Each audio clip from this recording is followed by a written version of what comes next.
Everyone, আজকে তোমাদের সঙ্গে আমার একটি পার্সেল আনবক্স করে দেখাবো। পার্সেলটি মিশো থেকে এসেছিল, আর মিশো থেকে আমি কিছুদিন আগে আমার 3-4টে জিনিস আমি অর্ডার করেছিলাম। আমার ডেলি ইউজে যেগুলি মানে প্রয়োজন সেই জিনিসগুলি অর্ডার করেছিলাম। এখন তো কোনো ফেস্টিভ সিজন নেই, তো কোনো ড্রেস বা অন্য কিছু অর্ডার করিনি।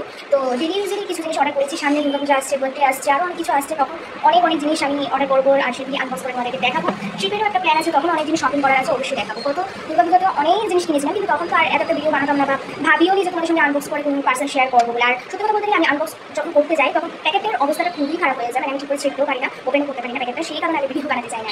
তো যাই হোক, আর কথা বলে শুরু করছি। এটা মিশো থেকে এসেছিল পার্সেলটা, ছোট্ট কিউট একটা প্যাকেট। মিশোতে আমার লেবার অ্যাড্রেস, বাড়ির অ্যাড্রেস লিখে দেওয়া আছে, তো ম্যাক্সিমাম ক্ষেত্রে আমার লেবার অ্যাড্রেসে চলে আসে পার্সেল। তো এই হলো সেই পার্সেলটা। এখন এটাকে আনবক্স করে দেখছি। আনবক্স আমি জানি কী করে হবে না, কারণ আমি বললাম একটু হবে, কারণ আমি শিখতে পারি না কোনো জিনিস ঠিক করে। আমার শুধু ভয় লাগে প্রোডাক্টটা না নষ্ট হয়ে যায়। একটু ছিঁড়েছি, তারপরে আমার একটু প্যাকেটটা নষ্ট হয়ে যাবে। আর মিশো থেকে এই ব্রাউন আইব্রো পেন্সিলগুলি অর্ডার দিয়েছিলাম, কম্বো সেট ছিল। মিশো থেকে এগুলি এসেছে। মানে আমরা আইব্রো অনেক সময় যখন শেড করি, আমরা ব্ল্যাক কাজল দিয়ে করি, মানে ব্ল্যাক যে কাজলগুলি রয়েছে আইব্রো শেডারে সেগুলি দিয়ে করি। তো সেগুলি করলে কী হয়, অনেক সময় মানে যে ন্যাচারাল টাচআপটা বোঝা যায় না, মনে হয় যে তোমার মুখের তুলনায় তোমার আইব্রোটা বেশি মোটা হয়ে গেছে, না হলে মানে বেশি একটু আনন্যাচারাল বলে মনে হবে, ন্যাচারাল আইব্রো বলে মনে হয় না, বা এটা একটা সুন্দর লাগে না। তো সেই কারণে আমাকে একবার এক পার্লারের বিউটিশিয়ান বলেছিল, মানে এক পার্লারে যখন আমি থ্রেডিং করতে গিয়েছিলাম, সেখানে এক বিউটিশিয়ান আমাকে বলেছে যে ব্রাউন আইব্রো পেন্সিলটা ইউজ করবে, দেখবে একদম ন্যাচারাল ফিনিশিং দেবে। আর এই হলো সেই আইব্রো পেন্সিলটা, দেখতে পাচ্ছ কিনা আমি জানি না। এই যে বলেছে এটা মার্সের কিন্তু আইব্রো পেন্সিল,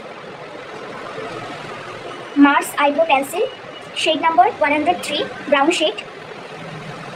এই যে আপনাকে একটু স্মাচ করে দেখাই, এই দেখো এই যে কালারটা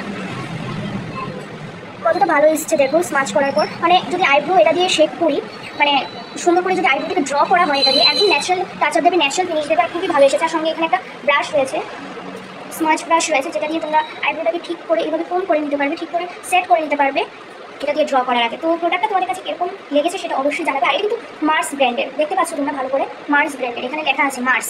আর এটা কম্বো এসেছে, 4টি পেন্সিল দিয়েছে, এখানে অলরেডি 3টে আছে, আর এখানে আমরা দেখতে আছে পুরো 4টে পেন্সিল আছে। প্রাইস নিয়েছে 227। আমি অবশ্যই কমেন্ট বক্সে এটা লিঙ্ক দিয়ে দেবো, প্রোডাক্টটা চাইলে তোমরা পারচেস করতে পারবে। বাই।